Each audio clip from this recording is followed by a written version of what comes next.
Good morning. আমাদের প্রতিদিনের আধ্যাত্মিক অনুশীলন চর্চায় সবাইকে স্বাগত।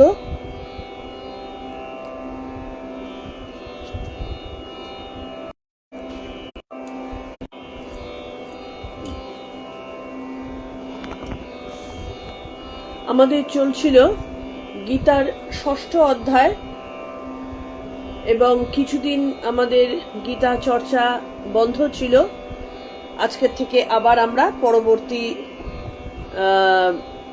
শ্লোকগুলো থেকে শুরু করব। 6ঠ অধ্যায় অভ্যাস যোগ, ধ্যান যোগ, বিভিন্ন নামে আমাদের এই অধ্যায়কে বর্ণনা করা হয়েছে, কারণ এই অধ্যায়ে বলা হয়েছে কিভাবে একজন যোগী ধীরে ধীরে এগিয়ে যাবেন যোগারূঢ় অবস্থা প্রাপ্ত হওয়ার জন্য।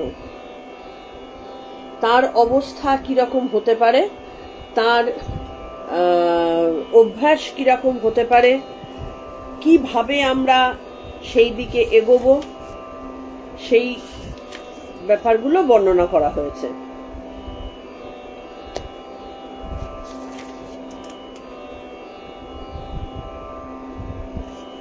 গুড মর্নিং শর্মিলাদি, গুড মর্নিং পলি। আর দু একজন একটু যোগ দিলে আমরা স্টার্ট করব। আমাদের মোস্ট প্রবাবলি, আমার যতটুকু মনে পড়ছে, আমাদের হয়েছিল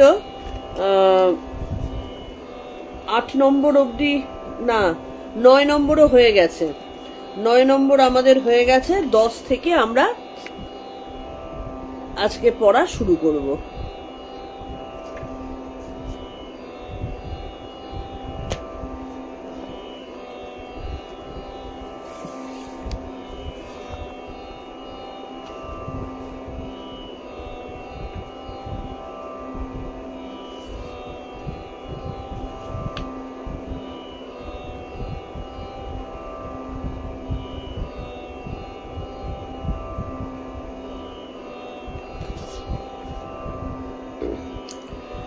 আমরা প্রণাম মন্ত্র দিয়ে শুরু করছি, কারণ কিছুটা সময় এগিয়েই গেছে আমাদের।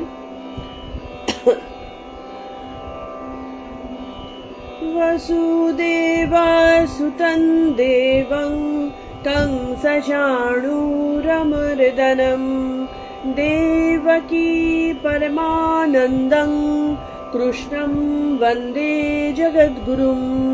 কৃষ্ণং বন্দে জগদ্গুরুম। ওম শ্রী পরমাত্মনে নমঃ।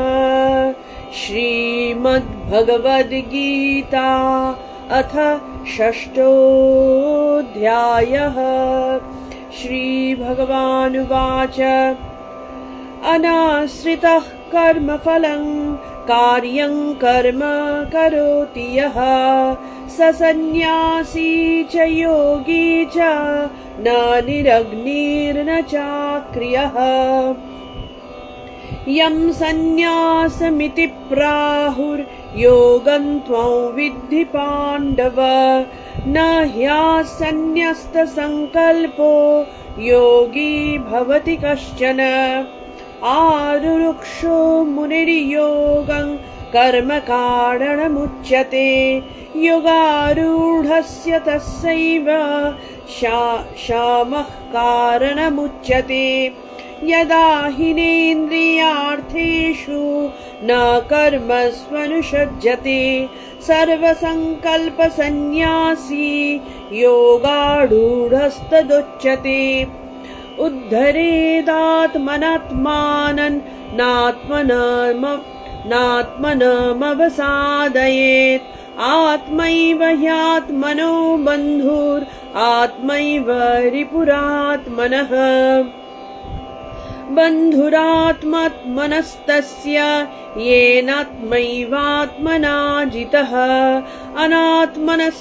अनात्मनस्तु शत्रुत्वे वर्तितात्मैव शत्रुवत्। जितात्मनः प्रसन्तस्य परमात्मा समाहितः।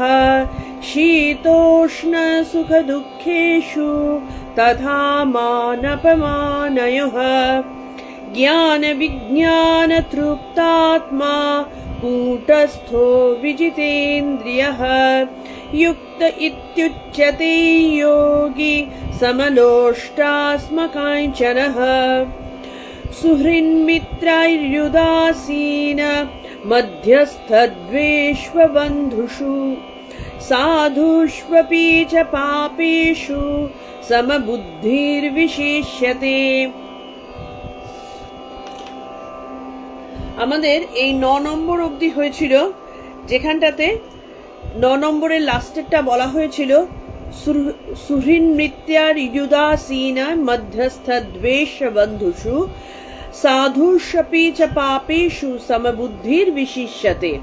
মানে কি, যিনি যোগী ব্যক্তি তিনি কিরকম হবেন, তার মানসিকতাটা কিরকম হয়, বা এমন কোনো লোক যদি আমাদের চোখের সামনে পড়ে যাদের মধ্যে এই গুণগুলোর কিছুটা হলেও মানে আমাদের পূর্বজন্মকৃত সংস্কারের বশে আছে, তার মানে তার মধ্যে যোগের অবস্থা রয়েছে এবং তিনি তাড়াতাড়ি নিজেকে যোগারূঢ় অবস্থায় নিয়ে যেতে পারবেন।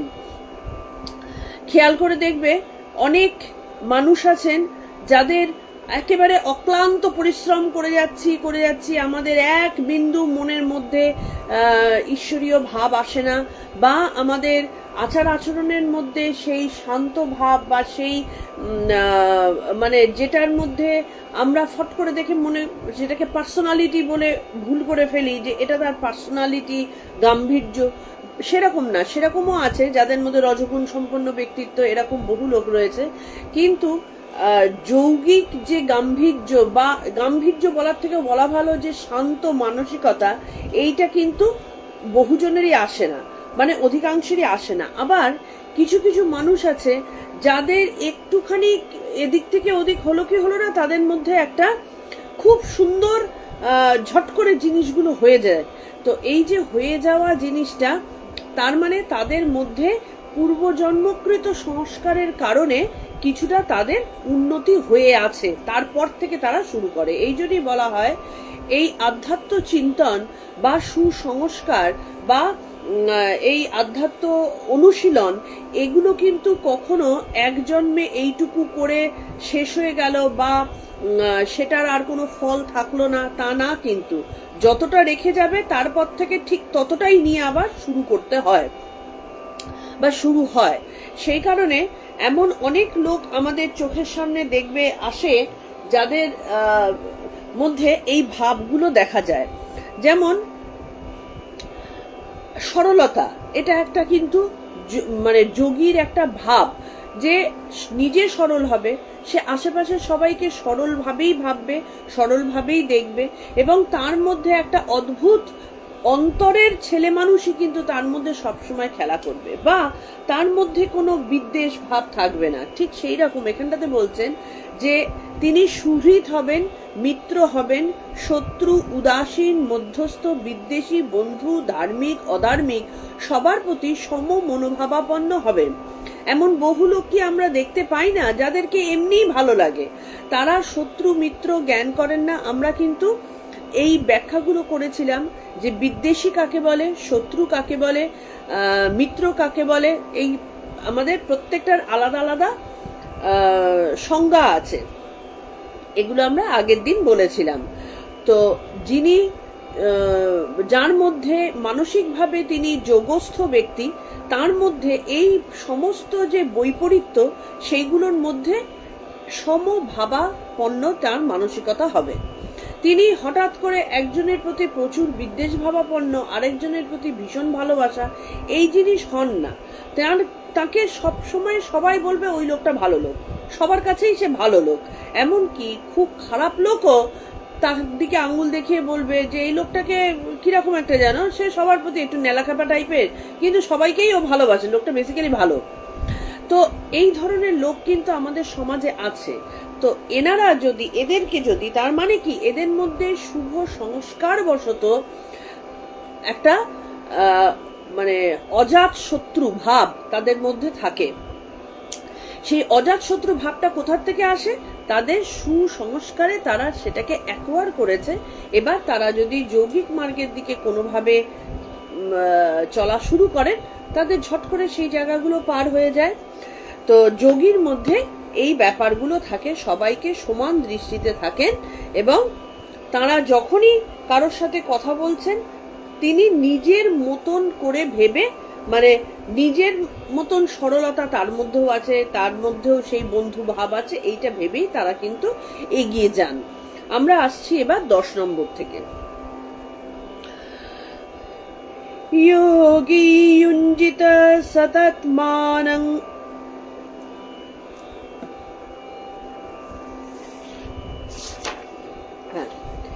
योगी युञ्जित सततम् आत्मनं रहसि स्थितः एकाकी यत चित्तात्मा निराशीर परिग्रहः। योगी युञ्जित सततम् आत्मनं रहसि स्थितः एकाकीयत चित्तात्मा निराशीर परिग्रह। এর মানেটা কি? যোগী মানে ধ্যান যোগী, সততম সব সময়, রহসি মানে নির্জনে, স্থিত থেকে, একাকী একা বা নিঃসঙ্গ, ইয়ত চিত্ত আত্মা মানে দেহ ও মনকে সংযত করে, নিরাশী মানে কামনা শূন্য, অপরিগ্রহ পরিগ্রহ শূন্য হয়ে মানে প্রয়োজনের অতিরিক্ত কিছু গ্রহণ না করে, আত্মানম মানে চিত্তকে, ইউঞ্জিত সমাহিত করেন। তাহলে এই যে এতক্ষণ অবধি আমাদের কথাগুলো হলো, যে শ্লোকগুলো হয়েছে সেখানটাতে বলা হয়েছে যোগীর লক্ষণগুলো কি কি হতে পারে, তাদের ধারণা, তাদের মানসিকতা, এই জিনিসটা বলা হয়েছে। এখন বলা হয়েছে যে কি করে এই অবস্থায় পৌঁছাবো, মানে যোগারূঢ় ব্যক্তিত্বে পৌঁছাবো কি করে। আমরা কত কাজকর্ম করছি, আমরা সারা উদয়াস্ত পরিশ্রম করছি, আমাদের পেটের অন্ন রোজগারের চেষ্টা করছি, সংসার প্রতিপালনের চেষ্টা করছি, কেউ সৎ পথে থেকে সত্য কথা বলে সাধনা করছি, কেউ আমরা দিবারাত্র পুজো আর্চা করছি, কত রকম পরিশ্রম তো আমরা সারাদিনে করে থাকি। এবং যারা শুভ সংস্কার সম্পন্ন তারা নিজেদেরকে আরেকটু ভালো করবার জন্য অনেক কিছু কিন্তু আমরা করে থাকি। এখানটাতে বলা হচ্ছে যে যিনি যোগী হতে চান বা যিনি নিজেকে যোগারূঢ় অবস্থায় নিয়ে যেতে চান তাকে কি করতে হবে, কি করলে আমি যোগস্থ হতে পারবো, সেই উপায়গুলো বলছেন। কি কি তার ইয়েগুলো, যোগাভ্যাস করতে হবে কি কিভাবে। যোগী একাকী নির্জনে স্থির হয়ে, তার জন্য নির্জন স্থানটা বিশেষভাবে প্রয়োজন। সংযত দেহে মানে এই যে অষ্টাঙ্গ যোগমার্গের কথা বলা হয়েছে, অষ্টাঙ্গ মার্গের কথা যে বলা হয়েছে, সেই অষ্টাঙ্গ মার্গের মধ্যে ইয়ম নিয়ম বলে দুটো ব্যাপার আছে। ইয়ম মানে সংযম। কি সংযম করব? যেমন এবার যদি বলি, আমাদের ফট করে মাথার মধ্যে সংযম বলতে যেটা আসে যে আমরা স্ত্রী পুরুষ সঙ্গ করবে না, পুরুষ স্ত্রী সঙ্গ করবে না, এইটাকে কিন্তু শুধু সংযম বলে না। তাহলে তো আমাদের আগেকার দিনের মুনি ঋষিদের মধ্যে বহুজনই বিবাহিত ছিলেন, তাদের সন্তান সন্ততি ছিল, তারা কি অসংযমী পুরুষ ছিলেন? না। সংযম কথাটার মানে হচ্ছে নিজের ইন্দ্রিয়ের প্রতি নিজের কন্ট্রোল থাকবে। আমার ইন্দ্রিয় আমাকে ওপর দিয়ে চলে যাবে না। আমার ইচ্ছে হচ্ছে আমি ফট করে একটা এমন কাজ করে ফেললাম যেটা আমার ইন্দ্রিয় তুষ্টিকে সাহায্য করলো, আমি সেটাতে কন্ট্রোল করতে পারলাম না, মনের মধ্যে এসছে আর করে ফেললাম, সেই জিনিসটা না। সংযম যে নিয়ম মাফিক জিনিসগুলো ঘটতে থাকবে। তাহলে এখানটাতে সংযত দেহ, কারণ অসংযমী অবস্থাটা মন থেকে আলটিমেটলি দেহে আসে। তা সেই দেহের পঞ্চ ইন্দ্রিয় চতুর্দিকে ঘোড়ার মতন দৌড়তে থাকে। তাহলে দেহকে সংযমের প্রয়োজনীয়তা আছে। এবং সংযত চিত্তে, সংযত চিত্ত যদি না হয় সংযত দেহ হবে না, এটাই স্বাভাবিক। কারণ মন আলটিমেটলি ইন্দ্রিয় দিয়েই ভোগ করতে থাকে।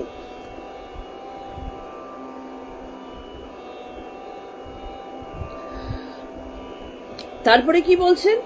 কামনা শূন্য হয়ে, সকল প্রকার কামনা শূন্য। প্রথম এবং অপরিগ্রহ। অপরিগ্রহ কথাটার মানে অনেক সময় লোকে ভুল করে যে বিবাহিত জীবন নয়, সেটা না।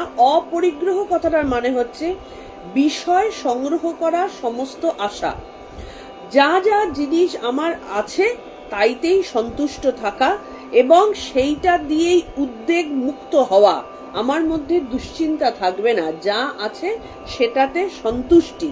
এই উপায়ে নিরন্তর কি করতে হবে? মনোসংযোগের উপায় অভ্যাস করতে হবে। আমাদের এখনকার যুগে মনোসংযোগ না করার হাজারটা উপায় রয়েছে।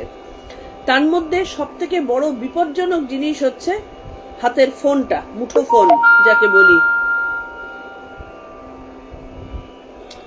ওই ফোনটা হচ্ছে আমাদের জীবনের মনোসংযোগের ব্যাঘাত ঘটাবার সব থেকে বড় একটা বিষয়। খেয়াল করে তোমরা দেখবে, বেশি দিন না 3 দিন ফোনটাকে একদম দরকারে, যেটুকু কথা না বলার জন্য নয়, ফোনে স্ক্রিন স্ক্রোল করা না, ফোন দেখার জন্য না, ফোনটা কিন্তু প্রথমত আমাদের তৈরি হয়েছিল কথা বলার জন্য। সেই কথা বলাটুকুর মধ্যেই যদি আমরা সীমিত রাখি, তাহলে চতুর্থ দিনে তোমার দেখবে মন অনেক বিষয়ে সংযত করে তোমরা মনোনিবেশ করতে পারবে। কিন্তু যেই সেই স্ক্রোল করা, ফেসবুক দেখা, হোয়াটসঅ্যাপ চেক করা, এই যে হাত দিয়ে দিয়ে আমরা স্ক্রোল করতে থাকি, এইটাতে মনোসংযোগ কিন্তু অত্যন্ত পরিমাণে ব্যাঘাতগ্রস্ত হয়, অত্যন্ত।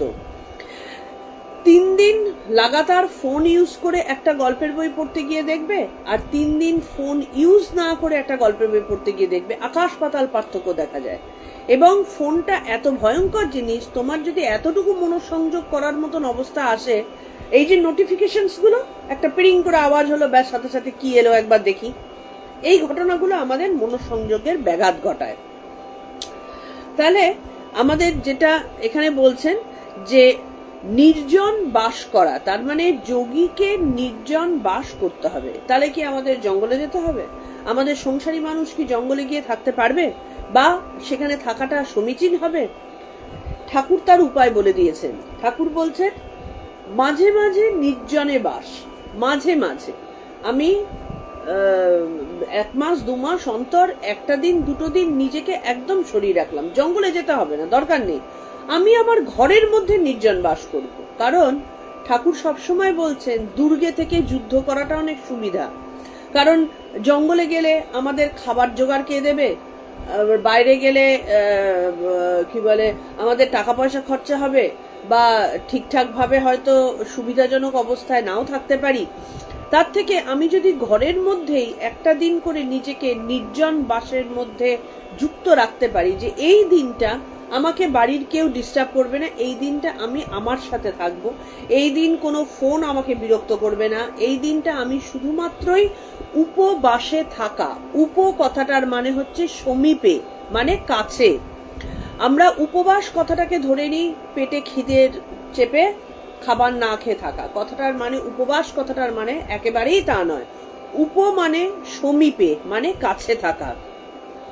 বাস কথাটার মানে হচ্ছে থাকা। তাহলে উপ কাছে থাকা। কার কাছে থাকবো? ঈশ্বরের কাছে থাকবো, নিজের কাছে থাকবো, আমি নিজের মধ্যে থাকবো।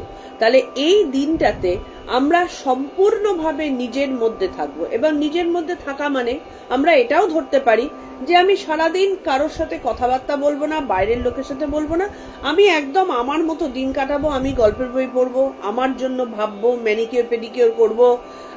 এটাকে উপবাস বলে না, কিন্তু এটাকে নিজের সাথে থাকা বলে না, এটা ইন্দ্রিয়ের সাথে থাকা হলো। নিজের সাথে থাকা কথাটার মানে আত্মগত হয়ে থাকা, আত্মার সাথে থাকা। আমি পরিপূর্ণভাবে তার সঙ্গ করব, আত্মার সঙ্গ করব, তার মধ্যে নিজেকে ডুবিয়ে রেখে দেব। আত্মার চিন্তন মনন, আত্মার ধ্যান, আত্মার নিদিধ্যাসন, সেই বিষয়ক পড়াশোনা, তার মধ্যে থাকবো। এটাকে বলা হয় আমাদের নির্জন বাস। নাই জন যেখানে, সেটাই হচ্ছে নির্জন। এখানে অন্য কেউ নেই, শুধুমাত্র আমি আছি আর আমার অন্তরাত্মা আছেন। এই হচ্ছে নির্জন বাস। তাহলে এই কোলাহল থেকে দূরে নির্জন বাসে থাকতে হবে যোগীকে। যে কারণে দেখবে যারা যোগ অভ্যেস করেন তাদের ধীরে ধীরে কিভাবে যেন পাঁচজনের সাথে কথা বলতে খুব একটা ভালো লাগে না, কিছুটা অনেক সময় খিটখিটেও হয়ে যান তারা। এবং খিটখিটে হওয়ার কারণ হচ্ছে তারা যখন এই টাসেলের মধ্যে পড়ে যান যে আমাকে লোকের সাথে মিশতেই হচ্ছে অথচ আমার ভালো লাগছে না, একটা খিটখিটে মানসিকতা কিন্তু তাদের মধ্যে চলে আসে। সেই কারণে নির্জন বাস করার যখন, রাধে রাধে মিঠু, সেই নির্জন বাস যখন করতে হবে যোগীকে, সেই কথাটার অর্থ হচ্ছে পরিপূর্ণভাবে নিজের মধ্যে সমাহিত থাকা কিছু সময়।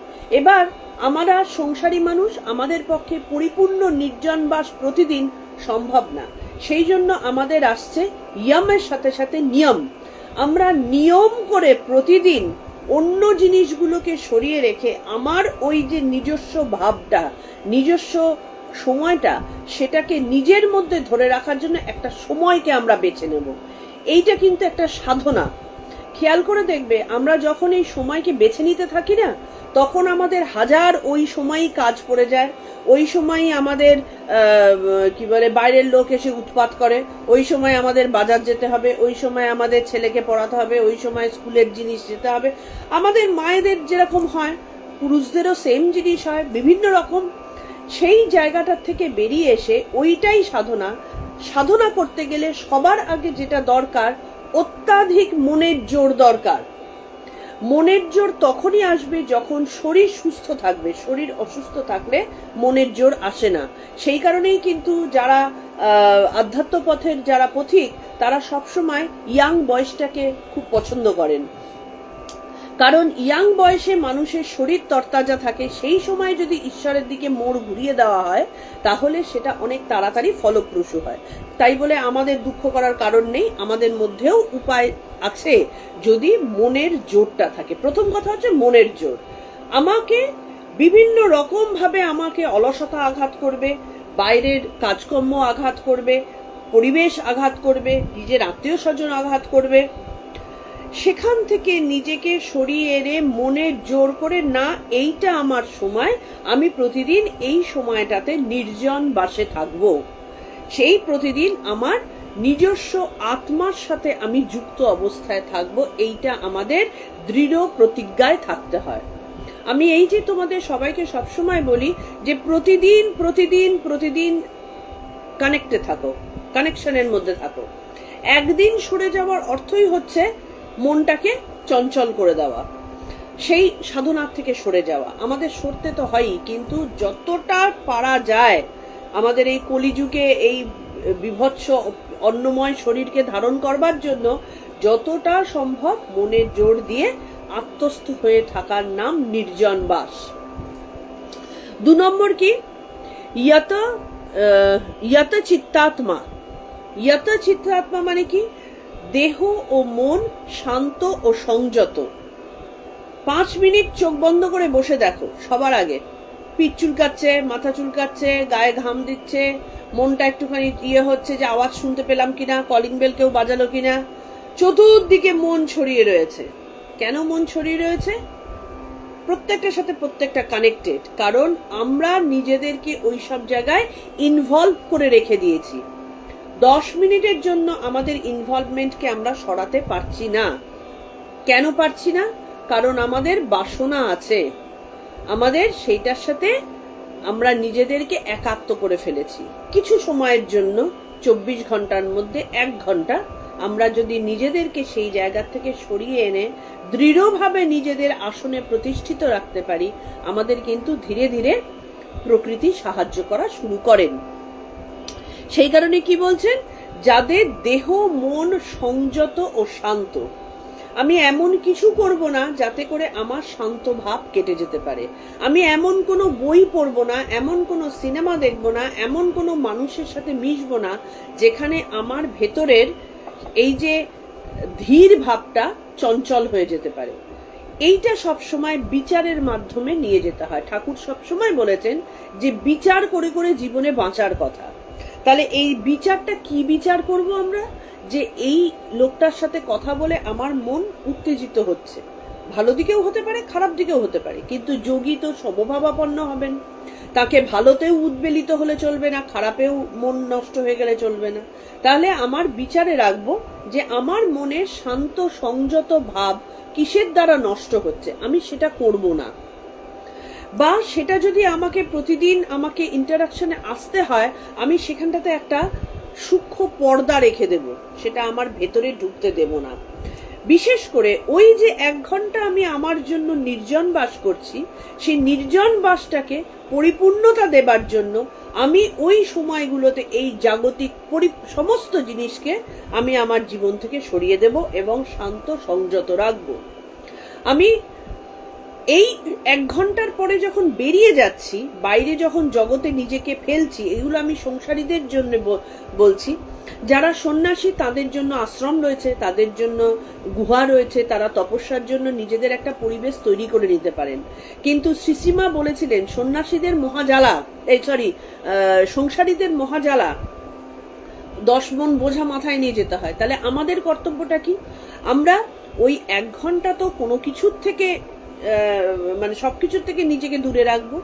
1 ঘন্টা পরে যখন আমরা আমাদের জাগতিক জায়গায় আসব, আমরা সব সময় এই ঘোড়ার যেমন ব্লিঙ্কার আই দিয়ে রাখে, আমরা এটা করবো না, করবো না, করবো না, এটা আসবে, এটা করবে, এটা উচিত, এটা অনুচিত, এই ভাবের মধ্যে নিজেকে রেখে দেবো।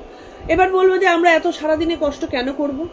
কারণ সবার জন্য তো এটা বলা হচ্ছে না। যে যোগমার্গে নিজেকে নিয়ে যেতে চায়, যে আধ্যাত্ম পথ অনুশীলন করতে চায়, যে ঈশ্বরের সাথে সম্পর্ক স্থাপন করতে চায়, তার জন্য এই রাস্তা। যে ভোগ করতে চাইছে সে ভোগ করুক। তাহলে এই দেহ এবং মনকে আমাদের সংযত ও শান্ত এটা করতে হবে। আর কি করতে হবে? নিরাশী। নিরাশী কথাটার মানে নেই, যার মানে কি, যার আশি নেই। আশি কথাটার মানে ভোগ তৃষ্ণা, বিষয় আকাঙ্ক্ষা, নিরাশী। এবার ভোগ তৃষ্ণা আমাদের যতদিন থাকবে ততদিন আমাদের মনের জল ঘোলা হয়ে থাকবেই। মনের জল যদি ঘোলা থাকে তাহলে তার ভেতরে যে পরমাত্মার অবস্থান তাকে কোনোদিনও দেখা যাবে না। সুতরাং অশুদ্ধ মনে কখনো তার তলানিটা দেখা যায় না। মনের তলায় যে আমাদের চিত্তের ভেতরে যে আত্মা অবস্থান করছেন, মন, বুদ্ধি, চিত্ত, অহংকার, এই এতগুলো জিনিস ছাড়িয়ে যে পরমাত্মার অবস্থান, অতদূর তল অবধি যেতে গেলে আগে ওপরটাকে তো শান্ত করতে হবে। ওপরটা যদি নড়বড়ে হতে থাকে তাহলে তার তলায় তো আমাদের দৃষ্টি যাবে না। তো সেই কারণে ইন্দ্রিয় সংযত করে বাসনা ত্যাগ করতে হবে। এবার পরপর কিভাবে আসছে দেখো। তাহলে বাসনা ত্যাগ মুক্ত হলে তবেই আমার মনে সেই প্রতিবিম্ব জাগরিত হবে। তা বাসনা ত্যাগ হবেটা কি করে যদি ইন্দ্রিয় সংযত না হয়? যদি আমার ইন্দ্রিয়ে সবসময় একটা খুব সুন্দর আরামদায়ক একটা নাতিশীতোষ্ণ একটা চাদর আমার যদি আমার স্কিনটা চায় যে আমার একটা খুব সুন্দর নরম একটা আমার কম্বলের দরকার আছে, এটা তো ইন্দ্রিয়জ কামনা। তো এই ইন্দ্রিয় কামনাটা যদি থেকে থাকে, বাসনাটা যদি থেকে থাকে, তো তাহলে আমার সংযত হবে কি করে? আমার সেই মন শান্ত হবে কি করে? তা বাসনা থেকেই আমার ইন্দ্রিয়জ সমস্ত কামনাগুলো আসে, বা ইন্দ্রিয়জ কামনাগুলো থেকেই বাসনাটা আসে, ভাইস ভার্সা। আমার ইন্দ্রিয় চাইছে তাই আমার বাসনার উদ্রেক হচ্ছে। তাহলে আমি ইন্দ্রিয়কে সংযত করলে আমার যেমন প্রতিদিনে এই শরীর দিয়ে ঈশ্বরকে আরাধনা করবার জন্য শরীরটাকে বাঁচিয়ে রাখতে হবে। তা বাঁচিয়ে রাখার জন্য আমার খাদ্যের প্রয়োজন। তো সুন্দর চাল ডালের খিচুড়ি খেলেই তো আমার পেটটা ভরে যাচ্ছে। আমাদের তো তাতে হচ্ছে না। আমাদের লাগছে বিরিয়ানি, লাগছে আমাদের আজকে মাছ ভালো লাগছে না, মাংস লাগছে, মাংস ভালো লাগছে না, আজকে নিরামিষ খাবো, তো 4টে পদ লাগবে। তো কোথায় ইন্দ্রিয় সংযত করলাম না তো। তাহলে যতই আমি ঈশ্বর আরাধনা করতে চাই না কেন, আমাদের বাসনা মুক্ত জীবন না হলে কখনোই ঈশ্বরের স্থান ভেতরে আসবে না। তাহলে বাসনা শূন্য করতে গেলে কি করতে হবে? ইন্দ্রিয়কে সংযত করতে হবে। ইন্দ্রিয় চাইলেই পাবে না। যখন মন দেখবে যে আরে মানে মন তার খাবার গ্রহণ করে ইন্দ্রিয় দিয়ে, মনের ইচ্ছে হচ্ছে যে আমি একটা মাংস খাবো, জিভ দিয়ে সে খেয়ে নিল, সেই তৃপ্তিটা মনের মধ্যে আসলো। ভালো রান্না হলে মনে একটা আনন্দ হয়। তাহলে মন যখন দেখবে যে আমি যাই চাইছি কিছুই পাচ্ছি না, ধীরে ধীরে ধীরে ধীরে সেই অভ্যাসের মাধ্যমে মন তখন সংযত হয়ে যায় এবং সেই মন বাসনা মুক্ত হয়। তাহলে দেহ ইন্দ্রিয় সংযত না হলে বাসনা যায় না, এবং এই দেহকে আশ্রয় করেই আমাদের আশা আকাঙ্ক্ষা, নাম যশ, ক্ষমতা, ঐশ্বর্য, যাবতীয় যে বাসনা রয়েছে সেগুলো সব বুড়বুড় বুড়বুড় করে উঠতে থাকে। সেই কারণে বাসনার লেশ মাত্র থাকলে মন একাগ্র হবে না।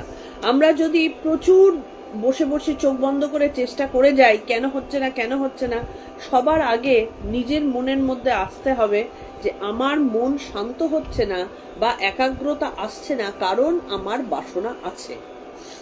বাসনা নেই যখন, তখনই মন দেখবে সেদিকে একাগ্র হয়ে যাবে। তাহলে আমাদের কোথায় বাসনা আছে সেটাকে আইডেন্টিফাই করতে হবে, যে আমার কোন জায়গায় বাসনা আছে। এই হচ্ছে আত্মনিদিধ্যাসন, যে আমার মধ্যে কোথায় কোথায় প্রবলেমগুলো আছে সেগুলোকে আইডেন্টিফাই করা। এটা একটা যোগীর শুরুবাতের প্রয়োজন, মানে একটা ধর্ম। যোগী শুরুতে এগুলো দেখবেন যে আমার ভেতরের ময়লাগুলোকে দূর করতে হবে, মনোমল দূর করা, চিত্ত শুদ্ধি করা। এই যে টার্মগুলো, এগুলো তো হচ্ছে মানুষের যোগের প্রথম দিকে আসতে হয়। ঠাকুর শ্রী রামকৃষ্ণ বলছেন যে ধ্যান করবে মনে, কোণে ও বনে। তাহলে কেউ জানতে পারবে না, 10 জনের কাছে ছড়িয়ে ছিটিয়ে বলার কিচ্ছু দরকার নেই। তোমার আচার আচরণে আপনি ফুটে বেরোবে তোমার ভেতরে কি দক্ষযজ্ঞ চলছে। তোমার চোখ মুখ দিয়ে ফুটে বেরোবে, তোমার কথাবার্তায় ফুটে বেরোবে, মানসিকতায় ফুটে বেরোবে, কিন্তু আমাকে আগ বাড়িয়ে বলার দরকার নেই। তাহলে এখানে বলছেন যে বিষয় চিন্তা যোগীকে যোগভ্রষ্ট করে। যে মুহূর্তে বিষয় চিন্তা করবে, ওই যে ঠাকুরের একটা গল্প ছিল না, যে সন্ন্যাসী সে তার দুধ খাবার প্রয়োজন, সে তার কৌপিন, তার কৌপিন কা ওয়াস্তে ঠাকুরের গল্পের মধ্যে আছে। কৌপিন ইঁদুরে কেটে দেয়, সেই ইঁদুর ধরবার জন্য, ইঁদুরকে রুখবার জন্য বেড়াল পুষলো। সেই বেড়ালকে খেতে দিতে হবে, যোগী কিন্তু সে যোগের মধ্যে রয়েছে, সেই বেড়ালকে খেতে দিতে হবে, বাঁচিয়ে রাখতে হবে, তার জন্য দুধের প্রয়োজন। সেই জন্য সে একটা গরু নিয়ে আসলো। এবার গরুকে দেখভাল করার জন্য তার জন্য কিছু খাবার দাবারের প্রয়োজন আছে, দেখভালের লোক দরকার। সেই কারণে তার একটা আচ্ছাদনের প্রয়োজন, সে গরুর আচ্ছাদন তৈরি হলো। তাকে দেখভালের জন্য একটা দাসী ডাকা হলো, সেই দাসী রেখে আলটিমেটলি তার পরিপূর্ণ ভরপুর সংসার যোগ থেকে বেরিয়ে চলে আসলো।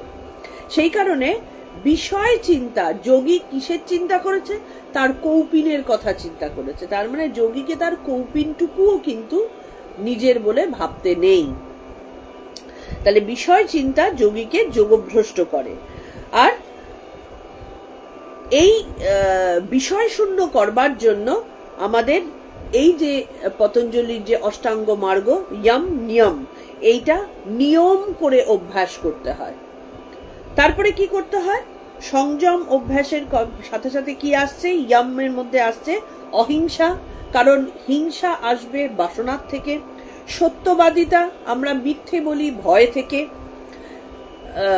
চৌর্যবৃত্তি সম্পন্ন মনোভাব থেকে আমরা মিথ্যে বলি।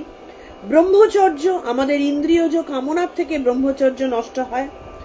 অস্তেয় মানে চুরি করা, আমরা কারোর জিনিস চুরি করব না, চুরি আসে লোভের থেকে। আর অপরিগ্রহ মানে জীবন ধারণের জন্য ঠিক যেটুকু প্রয়োজন সেইটুকুতে সন্তুষ্ট থাকা, ব্যাস এইটুকু। তাহলে ইয়াম বা নিয়মের মধ্যে আমাদের থাকছে কি কি? অহিংসা, সত্যবাদিতা, ব্রহ্মচর্য, অস্তেয় এবং অপরিগ্রহ। এইগুলো অভ্যাসের মাধ্যমেই হয়, একদিনে হয় না, জন্ম থেকে হয় না। কারণ পরিবেশ আমাদেরকে ছোট্টবেলার থেকে বড় করে, অনেক কিছু দেখিয়ে বড় করে। আমাদের সংস্কার আমাকে এবার কন্ট্রোল করতে শেখাবে। এরপরে কি আসছে? নিয়ম। ইয়মের পর নিয়ম। নিয়মের মধ্যে কি কি আসছে? তপ, স্বাধ্যায়, সন্তোষ, শৌচ আর ঈশ্বর প্রণিধান। তপ, তপস্যার মধ্যে থাকা, কৃচ্ছ সাধন করা, যে এই যে একটু কষ্ট করা, মানে চাইলেই সমস্ত কিছু পেয়ে গেলাম সেই জিনিস না, একটু কৃচ্ছ সাধন। তারপরে কি, ক্ষুধা, তৃষ্ণা, শীত, উষ্ণ, এই যে দ্বন্দ্ব, এই যে বৈপরীত্যগুলোকে সহ্য করা। আমাদের গরম লাগছে, ওরে বাবারে কি গরম লাগছে, কি গরম লাগছে, পাগল পাগল অবস্থা, দরদর করে ঘামছি, এসি চালাও, সাথে এসি যদি না থাকে মন ছটফটে হয়ে যাচ্ছে, কোথায় যাব? কিন্তু মানুষ পারে, মানুষ যদি মনটাকে কন্ট্রোল করে দেয়, যার এসি ছাড়া থাকতে পারে না সে কিন্তু পারে। আমরা আমাদের অলসতার কারণে, শারীরিক আরামটাকে বেশি প্রাধান্য দেবার কারণে আমাদের এই জিনিসগুলোর অপরিহার্য হয়ে গেছে আজকাল। কিন্তু আমাদের এই কৃচ্ছ সাধন, এটাকে বলে তপ, এইটার প্রয়োজন রয়েছে। স্বাধ্যায় মানে শাস্ত্রপাঠ, বিশেষ বিশেষ প্রয়োজন। শাস্ত্রপাঠ আমাদেরকে সঠিক রাস্তা দেখাবে, কি করতে হবে শেখাবে, কিভাবে চলতে হবে, কিভাবে ভাবতে হবে, কোথায় আমাদের দুর্বলতা, কিভাবে দুর্বলতাকে দূর করা যাবে, প্রতিটা জিনিস শাস্ত্রের মধ্যে আমাদের রয়েছে। যুগ যুগ ধরে মুনি ঋষিরা সাধনার মাধ্যমে, তপস্যার মাধ্যমে শাস্ত্রের উদ্ভাবক হিসেবে থেকেছেন, এবং আমাদের শাস্ত্র পাঠের বিশেষ প্রয়োজনীয়তা আছে নিজের মনকে উন্নততর দিকে নিয়ে যাওয়ার জন্য। তাহলে শাস্ত্র পাঠ করে আমরা জানতে পারবো আমাদের মন সংযোগ কিভাবে করতে হবে বা এটার প্রয়োজনীয়তাটা কি। তাহলে শাস্ত্রপাঠ একটা হলো, স্বাধ্যায়। এবার হচ্ছে শৌচ। শৌচ কথাটাকে আমরা খুব ছোটভাবে অনেক সময় দেখে ফেলি। স্নান করলাম, কাপড় ছাড়লাম, ছুত মার্গি, এই ছুসনা ছুসনা ছোঁয়াছুঁই লেগে গেল, এটাকে শৌচ বলে না। শৌচ কথাটার মানে দেহ ও মনের পরিচ্ছন্নতা। দেহ শুধু নয়, মনকেও পরিচ্ছন্ন করতে হবে। যারা এইসব আগেকার দিনের অনেক বয়স্ক মহিলারা ছিলেন, এই কি বলে আমিষের সাথে নিরামিষ ছোঁয়াছুঁই লেগে গেল, ব্যাস সারাদিনের জন্য অপবিত্র হয়ে গেলেন। তার মানে কি, তার মনটা তো অপবিত্র হয়েই আছে। তার মন অপবিত্র হয়ে আছে বলেই বাইরের ওই দুটো হাঁড়ি কড়াই পাশাপাশি ঠোকাঠুকি লাগাতে তারা অপবিত্র হয়ে গেল।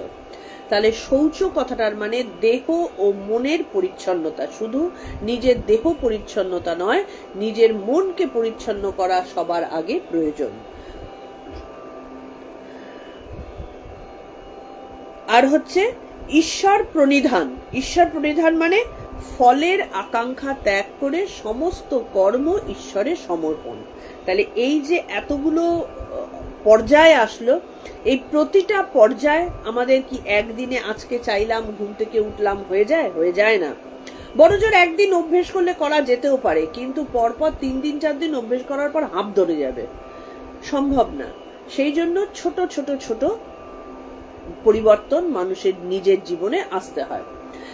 একটা পরিবর্তন যদি দৃঢ়ভাবে স্থায়ী হয়ে যায়, তারপরেই পরবর্তী ধাপে উঠে যেতে হয়, সেটাতেই স্টিক করে থাকতে নেই।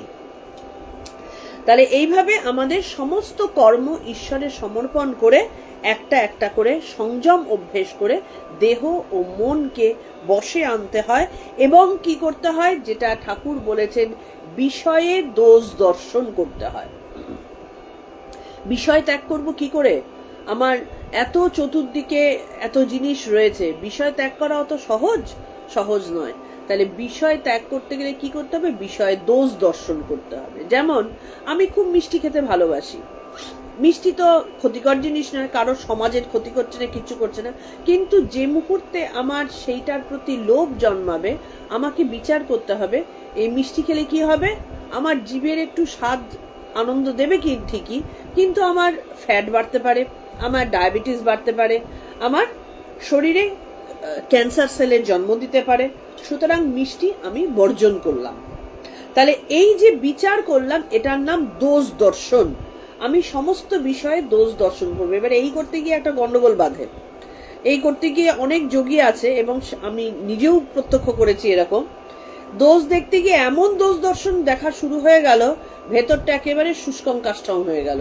সে সমস্ত কিছুর মধ্যে খিটখিট, কারণ তো তার জীবনে আর ভালো কিছুই নেই, সবকিছুতেই তো সে দোষ দেখতে পাচ্ছে। ঠাকুরের কথাই সেই রকম নয়। আমাকে দোষ দর্শন করা মানে আমার জন্য এটা ভালো নয়, এটাকে আমি বর্জন করলাম, এই ভেবে নিজেকে কন্ট্রোলে রাখা, কিন্তু রসে বসে থাকার থেকে বঞ্চিত হওয়া নয়। আমি রস থেকে বেরিয়ে আসবো না, এইটাকে বলা হয় বিচার করা। এবং এটা আমার জীবনে সত্য না মিথ্যা, এই বিচার সবসময় করতে হয়। এটা আমার জীবনে সারা জীবন থাকবে না, এটা আমার আজকের জন্যই শুধুমাত্র মাথাচাড়া দিয়েছে, সুতরাং এটা আমার নয়। এই বিচার করে করে এটা আমার নয়, এটা আমি নই, এই দেহ আমার নয়, আমি দেহ নই, এই মন আমার নয়, আমি মন নই, এই পরিবার আমার নয়, আমি পরিবার নই।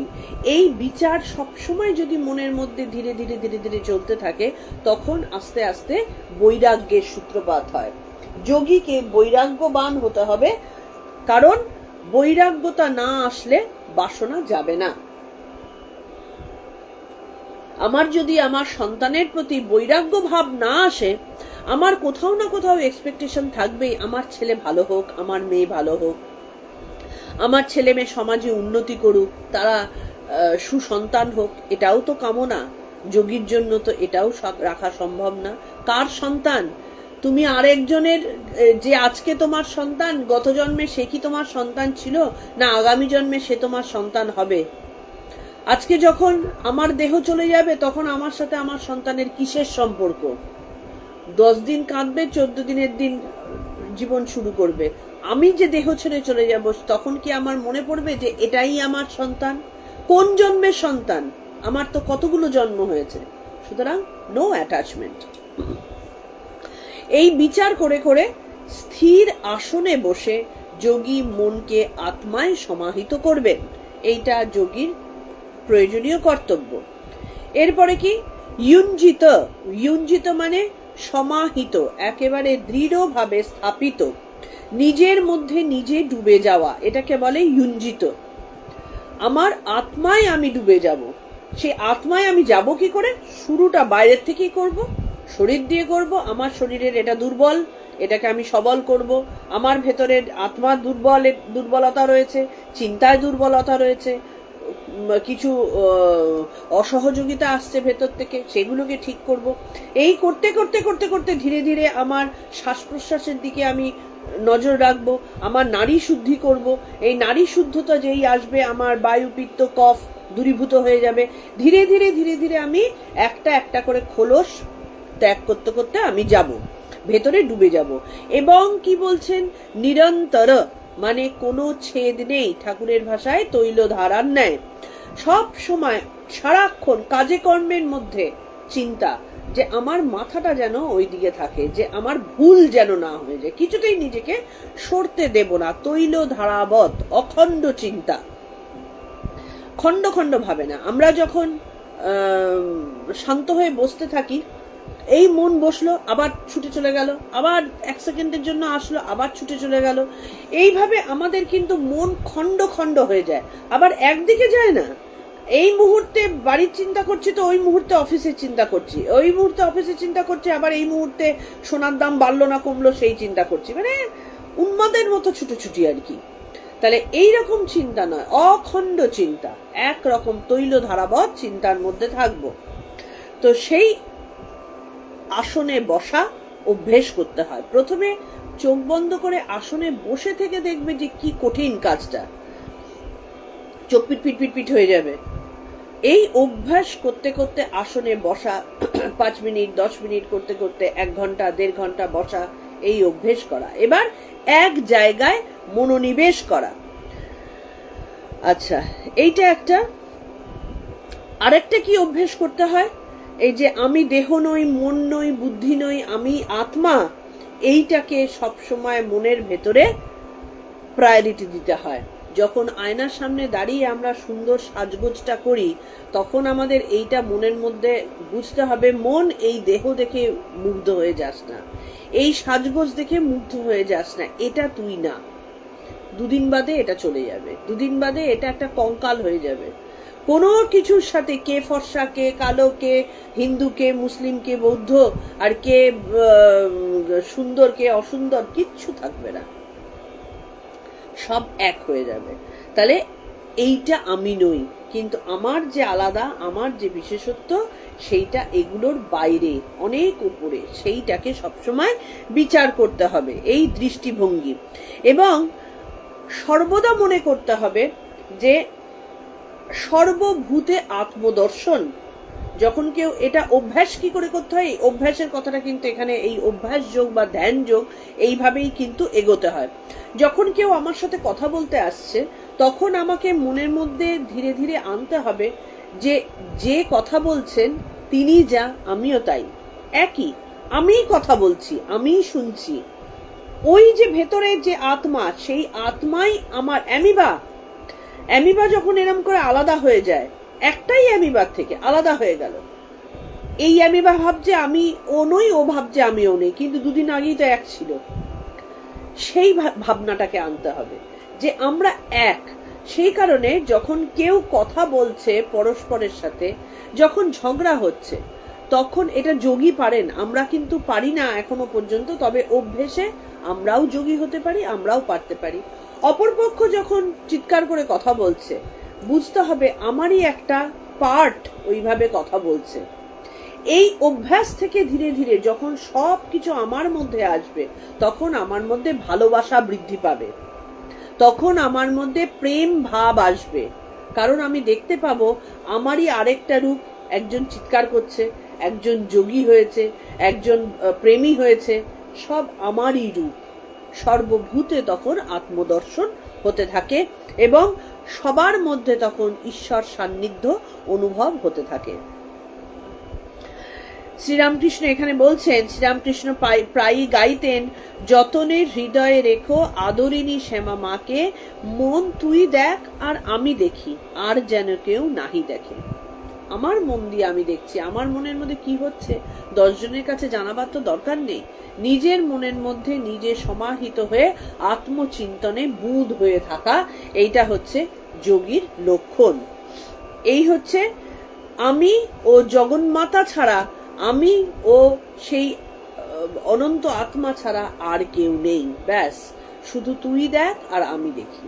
এই হচ্ছে মনের উচ্চতম অবস্থা। তাহলে আমাদের এই 10 নম্বরে যেটা হলো, যোগী কিভাবে নিজের অভ্যাস শুরু করবেন।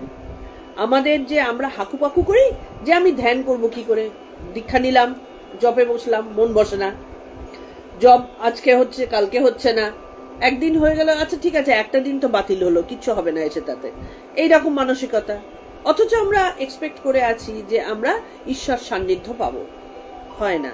আমাদের কি করতে হবে সেই রাস্তাটা ভগবান অর্জুনের মধ্যে দিয়ে এইখানটাতে বলে দিলেন। এবার আমরা আসবো 11 নম্বরে। 11 নম্বরটা হয়তো এতটা ইলাবোরেটলি জানি না বলতে পারবো কিনা, যতটা হবে বলবো।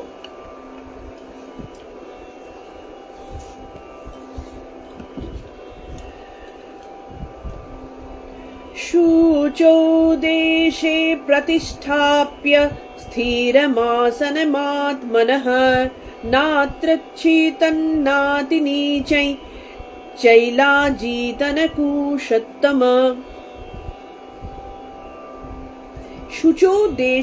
शुचौ देशे प्रतिष्ठाप्य स्थिरमासनमात्मनः, नात्युच्छीतन्नातिनीचै চৈলাজিন কুশোত্তরম। এবার কি আসনে বসবো, দেখো কত স্থূল দিকেও কিন্তু আমাদের জন্য ভগবান দৃষ্টি দিয়েছেন। শুচৌ দেশে, আগে সংস্কৃত মানেটা বলে দিই। শুচৌ মানে পবিত্র, দেশে মানে স্থানে, স্থিরম স্থূল, শুচৌ দেশে প্রতিষ্ঠাপ্য স্থিরমাসনমাত্মনঃ, নাত্युच्छ्रितं नातिनीचं, মানে স্থিরম মানে দৃঢ় ভাবে, নিশ্চল ভাবে, নাত্युच्छ्रितं মানে না অতি উচ্ছ্রিতং মানে অতি উচ্চ নয়, খুব উঁচু নয়, না অতি নীচং খুব নিচুও নয়, চৈল অজিন কুশ উত্তরম, চৈল অজিন কুশ উত্তরম, 4টে জিনিস কি কি? প্রথমে কুশ আসন হবে, তার উপরে ব্যাঘ্র বা হরিণ চর্ম হবে, তার উপরে বস্ত্র থাকবে। এবার এখনকার দিনে ব্যাঘ্র চর্ম, হরিণের চর্ম এরম পাওয়া যায় না, বা মেরে যদি তুমি করো তাহলে সেখানটাতে সেই আসনে দোষ দর্শন হয়। যোগীর আসন কিন্তু একটা বিশেষ ইম্পর্টেন্ট জিনিস, কারণ যোগাসন যখন সেটা দীর্ঘদিন ধরে হতে থাকে সেইখানে পাওয়ার উৎপন্ন হয়। এটা তোমরা অনেকেই জানো, পঞ্চবটিতে যখন ঠাকুর আসন দৃঢ় আসনে বসে সাধনা করতেন, সেই আসনে কিন্তু একবার হৃদয়রাম গিয়ে বসেছিলেন এবং তিনি পাগল হয়ে গিয়েছিলেন, বলেছেন যে মনে হলো আমাকে কেউ এক মালসা আগুন গায়ের মধ্যে ঢেলে দিল। তাহলে আসনের মধ্যে তেজ উৎপন্ন হয়। কিভাবে হয় আমরা আসবো এইটাতে অভ্যাস করতে, এই আলোচনা করতে গিয়ে। তাহলে এখানে বলছেন কি কি পবিত্র স্থান, সবার আগে যোগীকে পবিত্র স্থান নির্বাচন করতে হবে। যে কোনো জায়গায়, যে কোনো ঘরে, যে কোনো স্থানে যোগী অভ্যেস করতে পারবেন না, কারণ যখন যোগাভ্যাস শুরু হবে তার শরীর, আমরা কিন্তু সব থেকে মজার কথা হচ্ছে আমরা নিজেদের শরীর নিয়ে এত বছর জীবিত থাকি, নিজেদের শরীরের 5%ও কিন্তু আমরা জেনে উঠতে পারি না। আমাদের শরীরের মধ্যে ব্রহ্মাণ্ড রয়েছে। এই দেহতত্ত্বের ওপর বিচার করেই কিন্তু আমাদের বাউল সম্প্রদায় গড়ে উঠেছিল। আজকের বাউল সম্প্রদায় শুধু গানের মধ্যেই হয়তো নিজেদেরকে অনেকেই বদ্ধ করে রেখেছে, কিন্তু অ্যাকচুয়ালি বাউল এবং সুফি সম্প্রদায় এরা কিন্তু দেহতত্ত্বের ওপর বিচার করে আমাদের সাধনা তারা করে গেছেন এবং সিদ্ধিলাভও করেছেন বহুজনে। দেহতত্ত্বটা হচ্ছে বিশ্ব ব্রহ্মাণ্ডের একটা রেপ্লিকাই কিন্তু আমাদের দেহের মধ্যে রয়েছে। যা রয়েছে বিশ্বে তাই আমাদের দেহের মধ্যে কিন্তু রয়েছে, এক্স্যাক্টলি সেম জিনিস, কোনো পার্থক্য নেই। তাহলে এই দেহকে আমরা যে কোনো জায়গায় ফেলে দিতে পারি না। দেহটা একটা মন্দির এবং দেহ মন্দিরকে সেই রকম পবিত্র ভাবে রাখতে হয়। তাহলে পবিত্র জায়গায় বসলে তবেই সেই দেহের মধ্যে সেই শক্তির মানে সঞ্চারিত হওয়ার ভাবটা আসে। তাহলে পবিত্র স্থানে আসন দৃঢ়ভাবে স্থাপন করতে হবে। আসন আজকে এই জায়গায় ধরো সাপোজ আমার এই ঘরের মধ্যেই, এই ঘরের মধ্যে আসন রয়েছে, আসন একবার এইখানে একবার ওইখানে একবার ওইদিকে না, আসন দৃঢ়ভাবে এক জায়গায় স্থাপিত থাকবে এবং আসনকে নিয়ে নড়াচড়া করতে নেই। যে আসনে বসে সাধনা হবে সেই আসনকে স্থিরভাবে রাখতে হয়, আসনে নড়াচড়া করা যায় না। এবং কি দেখো কত সূক্ষ্মাতি সূক্ষ্ম জায়গাগুলো আছে। এই আসনটা কি হবে, খুব উঁচু হবে না, খুব নিচু হবে না। কেন খুব উঁচু হবে না? কারণ এখানে বুঝতে হবে যোগের অনেক রকম আছে। সেই যোগী যোগ অবস্থার থেকে যদি বাই চান্স একটু পড়ে যান তার যোগ ভ্রষ্ট হবে, যোগ নষ্ট হবে। আবার নিচুতে থাকলে অনেক সময় ড্যাম্প থেকে, অনেক সময় অনেক রকম অস্বস্তিকর অবস্থার থেকে আমাদের হতে পারে, আমাদের ঠান্ডা লাগতে পারে। সুতরাং সেই অবস্থায় থেকে চলে আসলে যোগীর আসন নষ্ট হয়ে যাবে। সুতরাং না উঁচু না নিচু, উঁচু হওয়া যাবে না, নিচু হওয়া যাবে না। এবার এর আরো একটা কারণ আছে। আমরা যখন বসি আসনে সবার আগে খেয়াল করে দেখো আমাদের মূলাধার, তোমরা সবাই জানো আমাদের মূলাধারের অবস্থান কোথায়। শিরদাঁড়ার যে লাস্ট কশেরুকা সেখানে আমাদের মূলাধারের অবস্থান, মূলাধারের সাথে মাটির সংযোগ থাকে। এবার মাটি হচ্ছে আমাদের এনার্জি কন্ডাক্টর, আর মূলাধারে যখন আমাদের শক্তি সঞ্চারিত হওয়া শুরু হবে তখন একটা নন কন্ডাক্টরের প্রয়োজন আছে। না হলে আমাদের শরীরে যখন শক্তি জাগ্রত হওয়া শুরু হবে, শক্তি যখন সেটা মানে বেরোনো শুরু হবে, তখন মাটি আমাদের সমস্ত শক্তি খেয়ে নেবে। মাটি থেকে কিন্তু মাটিতে আমাদের সমস্ত শক্তি চলে যাবে। তাহলে একটা নন কন্ডাক্টরের প্রয়োজন আছে যা আমাদের শক্তিটাকে আমাদের মধ্যে ধারণ করে রাখতে সাহায্য করবে। সেই নন কন্ডাক্টরটা কি, তার জন্য কিভাবে আসন তৈরি করতে হবে সেটা বলে দেওয়া আছে। যে কি কি প্রথমে কুশাসন, প্রত্যেকটা কিন্তু নন কন্ডাক্টর মাটির সাথে। এইটা যারা খুব মনোযোগ সহকারে ধ্যান করো বা জপ করো বা সাধনা করো, তাদের আমার ধারণা অনেকেরই এই বোধ এসেছে, পা যদি মাটির সাথে লেগে থাকে তাহলে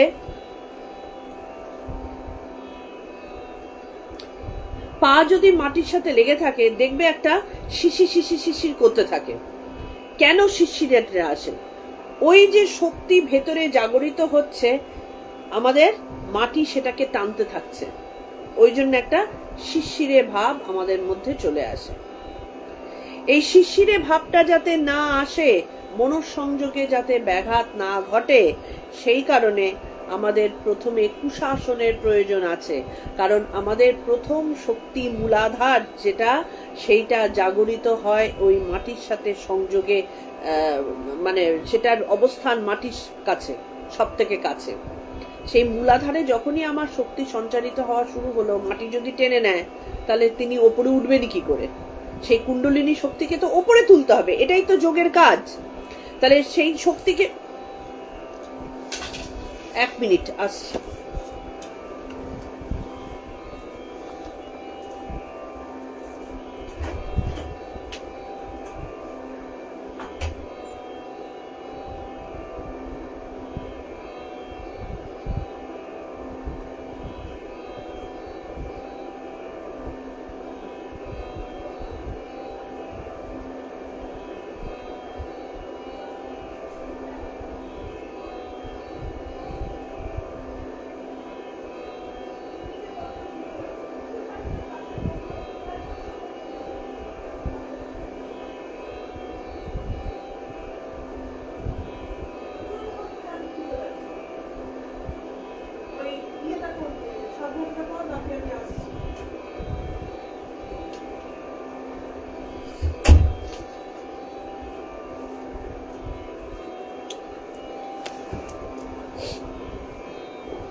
সরি, তো আমাদের কি করতে হবে?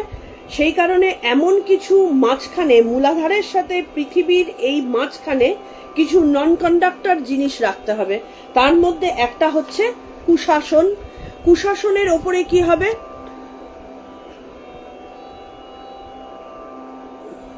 হ্যাঁ, কুশাসনের ওপরে একটা চামড়া, ব্যাঘ্র চর্ম বা হরিণ চর্ম, এইটা রাখতে হবে। এই ব্যাঘ্র চর্ম বা হরিণ চর্ম, এটার মধ্যে কিন্তু খেয়াল করে দেখবে পশম টাইপের জিনিস, তো এটা শক্তি ধরে রাখে। অন্ধকারের মধ্যে যদি এই ধরনের পশম ঘষা হয়, তাতে দেখবে একটা উজ্জ্বলতা বেরোয়। তার মানেটা কি? যে শক্তি বেরোচ্ছে সেটাকে ধারণ করবার ক্ষমতা এই আসনের রয়েছে। সেই কারণে ব্যাঘ্র চর্ম বা মৃগ চর্মের প্রচলন। কিন্তু যেহেতু আমাদের এখন ব্যাঘ্র চর্ম বা মৃগ চর্ম পাওয়া যায় না, আমরা মেরে সেই পশুকে চামড়া নিয়ে আসতে পারি না, তাতে হিংসার উদয় হয়। সেই যে চামড়ার মধ্যে, মানে একটা পশুকে মারলে তার ভেতরকার যে অ্যাগনি, সেটা ওই চামড়ার মধ্যে থেকে যায়। সুতরাং মেরে সেই পশুর চামড়া আমাদের কাজে আসে না। তো তার উপরে থাকবে কি? নরম কাপড়, মানে একটা আসন, কাপড়ের আসন। তাহলে এই তিনটে দিয়ে আমাদের আসন তৈরি হবে। অতিরিক্ত নিচু হবে না, অতিরিক্ত উঁচু হবে না, একটা এমন উচ্চতায় থাকবে যেখান থেকে পড়ে যাওয়ার ভয় থাকবে না, যেখান থেকে মাটির ঠান্ডা ওঠার ভয় থাকবে না, এই রকম। এবং অতি শক্ত হবে না, অতি নরম হবে না, তুলতুল করছে নরম, পায়ে যাতে ব্যথা না লাগে সেরকমও হবে না। আবার শক্ত কাঠের আসন একটা নিয়ে বসে পড়লাম, সেটাও হবে না। সুতরাং একদম মানে মধ্যপন্থা অবলম্বন করে যে জিনিস, সেই রকম আসন তৈরি করতে হবে। এবং কি, কখনো অন্যের আসনে বসা যাবে না। আমার আসনে আমিই বসবো, কারণ আমার শক্তি ধারণ করার ক্ষমতা ওই আসনের রয়েছে। অন্যের শক্তি কিন্তু সেখানটাতে মানে করা যাবে না, শক্তির সেখানটাতে অবক্ষয় হয়। সুতরাং নিজের আসনে কাউকে বসতে দেওয়া যাবে না, অন্যের আসনে নিজে বসা যাবে না। এইটাই হচ্ছে বিধি, এবং এইভাবেই একজন যোগীকে যোগ সাধনার উপযুক্ত অবস্থা তৈরি করতে হয়। আসন নড়াচড়া করবে না। এমন স্লিপারি আসন করলাম যেই যোগী একটু নড়লো আসন ফস করে নড়ে গেল, এরম হলেও চলবে না। আসন স্থির হতে হবে, পবিত্র পরিচ্ছন্ন, একেবারে সুন্দর করে মোছা এরম জায়গায় হতে হবে। উচ্চ নিচ্চ অবস্থাটাকে খেয়াল রাখতে হবে, এবং এই এতগুলো ধাপ আনতে হবে। এবার আমাদের ব্যাঘ্র চর্ম আনা সম্ভব নয়, সেই কারণে অনেক সময় কি করা হয়, আমাদের এখন কম্বলের আসন, কম্বল ব্যবহার করা হয়। ঠিক আছে, কম্বলের ওপরে কাপড় দেওয়া হয়, কুশাসন, তারপরে কম্বল আসন, তার উপরে কাপড়ের আসন, এই তিনটে দিয়ে আমাদের আসন তৈরি করতে হয়।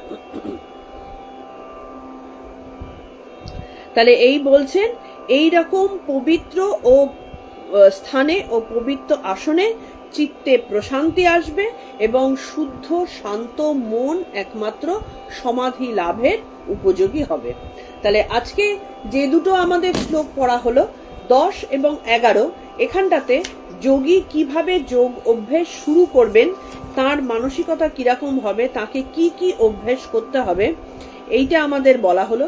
এবং পরবর্তী শ্লোকে 11 নম্বরে আমাদের বলা হলো যে কিরকম ভাবে তৈরি আসনে বসে যোগ সাধনার উপযুক্ত পরিবেশ তৈরি করতে হবে। তাহলে এই দুটো আমাদের আজকে 10 এবং 11 পড়া হলো। আমরা পরবর্তী দিনে 12 নম্বর থেকে শুরু করব। আমাদের এই ধ্যান যোগ বা অভ্যাস যোগ এই চ্যাপ্টারটার মধ্যে আমাদের টোটাল 47টা শ্লোক আছে। 47টা শ্লোকে ভগবান অর্জুনকে শিক্ষা দিচ্ছেন কিভাবে যোগ অভ্যাস করতে হবে এবং যোগারূঢ় হতে হবে। আজকে আমাদের তবে এটুকুই, আগামীকালের নোটিশের জন্য অপেক্ষা করো। এবং এই যে ধ্যান যোগ বা অভ্যাস যোগ বা আত্মসংযম যোগ, এখানটাতে বলা হচ্ছে আত্মসংযম যোগ, আত্মসংযম নামক যে অধ্যায়, আত্মসংযম যোগ নামক যে অধ্যায়, এটা কিন্তু ঠিক আমাদের জন্যই যেন তৈরি করা হয়েছে। যে আমরা এই যে বিক্ষিপ্ত অবস্থার মধ্যে দিয়ে চলেছি, বা প্রতিদিন আমাদের এই যে বিক্ষিপ্ত অবস্থার মধ্যে দিয়ে যেতে হয়, সেখানটাতে আমাদের করণীয় কি, কিভাবে চললে, কিভাবে বসলে, কিভাবে সংযম অভ্যাস করলে আমাদের মনকে আমরা শান্ত করতে পারবো, এবং শান্ত মনই আমাদের শান্তি দেবে, আদারওয়াইজ কিচ্ছু শান্তি দিতে পারে না। তোমাদেরকে প্রতিদিনের মতন আজকেও একই কথা বলি, শেয়ার করো, নিজেদের পেজ থেকে শেয়ার এই কারণে করো, সেটাতে আমার বা তোমার কারোরই কোনো বিশাল কিচ্ছু আসবে যাবে না, কিন্তু এই কথার মাধ্যমে যদি কোটি জনের মধ্যে একজনের মনের মধ্যেও একটু শুভ চিন্তা আসে, ইচ্ছে আসে, তাহলে তার ফল কিন্তু আমাদের ঠিক মানে শুভ ফলদায়ক হয়ে যাবে। এবং আমাদের তো এটা একটা আনন্দের বিষয় যে আমরা আমাদের এই শুভ কথার মধ্যে একজন বন্ধুকে আমরা পাচ্ছি, নতুন বন্ধুকে পাচ্ছি, যাদের সাথে আমরা এই আত্মচিন্তন নিয়ে কথাবার্তা বলতে পারবো এবং সাধু সঙ্গ আমরা করতে পারবো। প্রণাম মন্ত্র দিয়ে শেষ করছি।